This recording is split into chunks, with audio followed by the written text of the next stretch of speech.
Why am I so winded just from walking up a hill?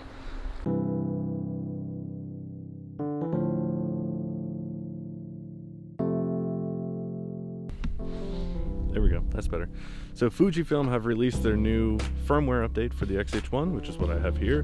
It takes off the 4GB recording limit and adds new updates for lenses and for the IBIS. So we're gonna play around with it. I'm gonna walk around and see. It's a very sunny day. I'm in the mountains for my wife's birthday. Her 27th birthday is today. I'm filming this right now. And we're gonna go hiking later. But for right now, I'm just gonna play with my camera. So we're gonna walk down some steps. Auto ISO is on. OIS for the camera and the lens is on. Using a 10-24 auto aperture, 4K, 24 frames per second, 200 megabits per second, small HD focus, and a Rode VideoMic Pro Plus. Walking up and down hills in the mountains is a lot harder than it seems.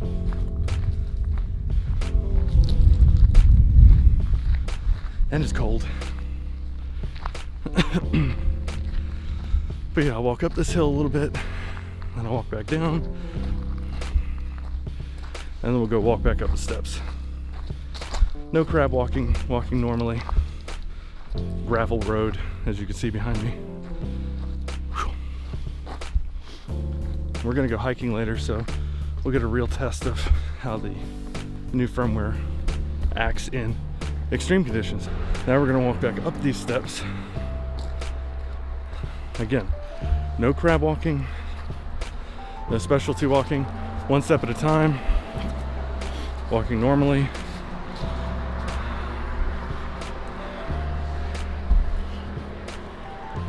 And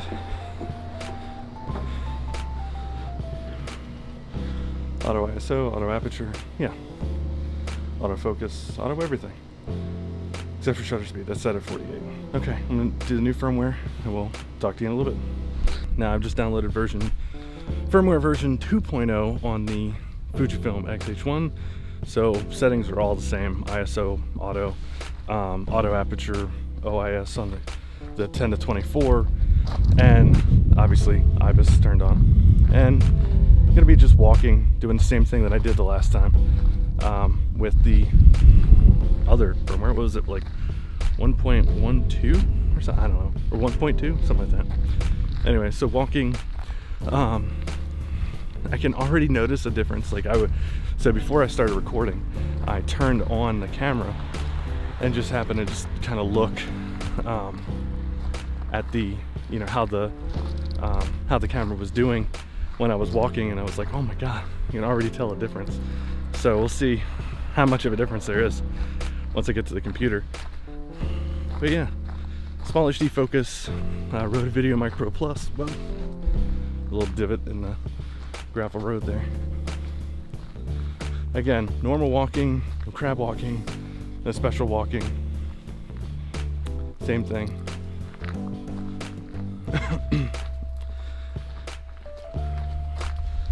And we'll see how the camera actually does.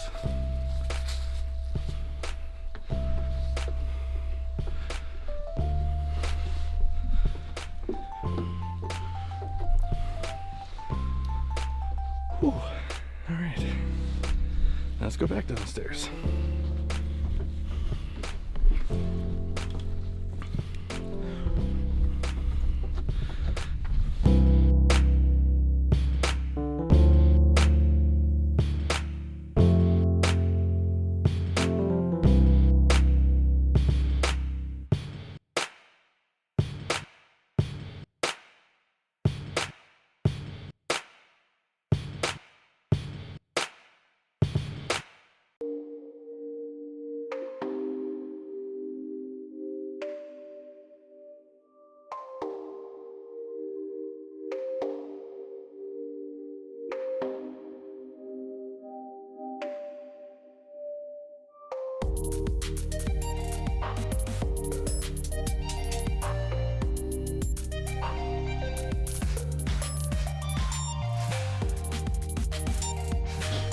Yeah.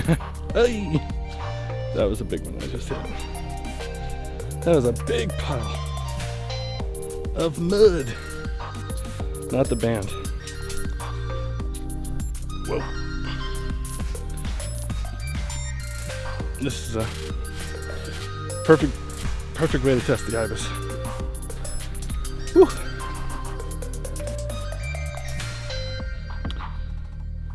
That's what I'm going up. And try and keep this on my face. Ugh. And my shoes are all wet from the mud. Just snowed here the other day, so, or about a week ago, a few days ago. Ugh. Smells so much like pot up here. More power to anybody that does it. Not my cup of tea, but whatever. Literally having a climb. Oh. All right.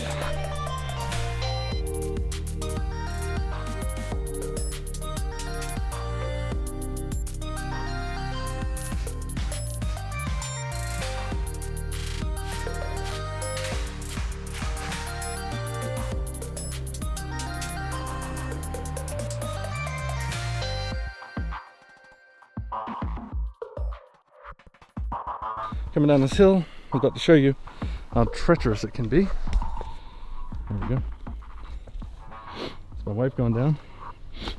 Got those damn mountain sniffles. That's right, baby, slide on your butt.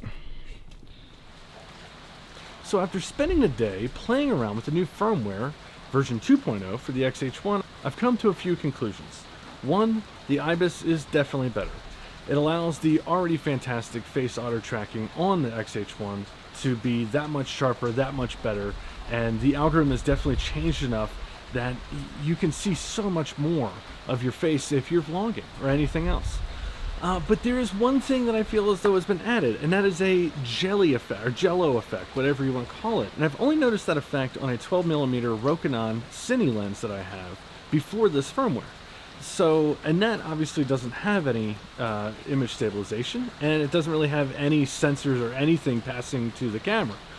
So I always thought it was just because I was using a lens without any information going to the camera, so it had no stabilization or anything. It was just a little jello-y.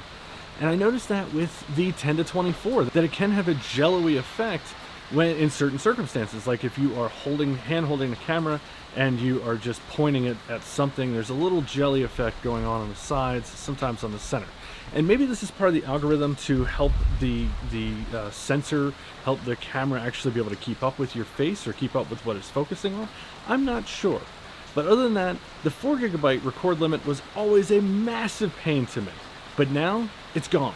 And it's so great. I love being able to just keep recording until, well, whenever the card is full, basically.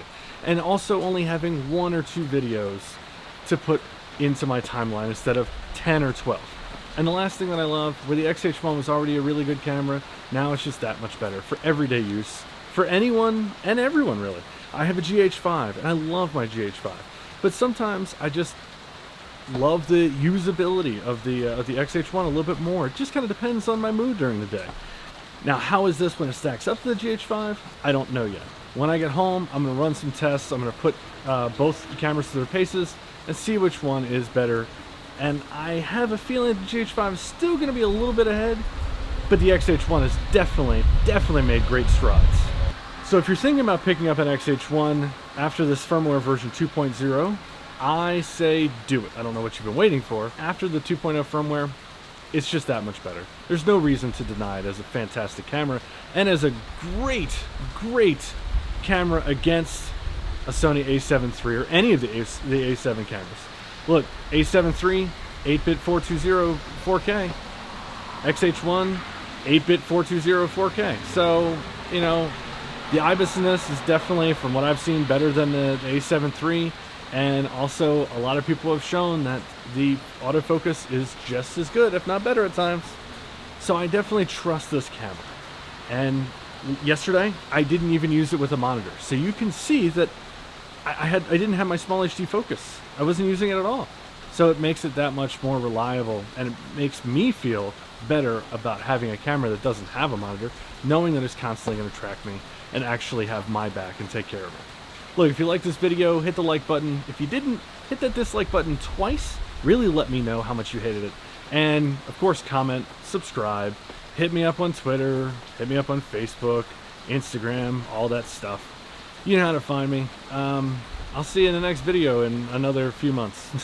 Thanks, guys. Bye.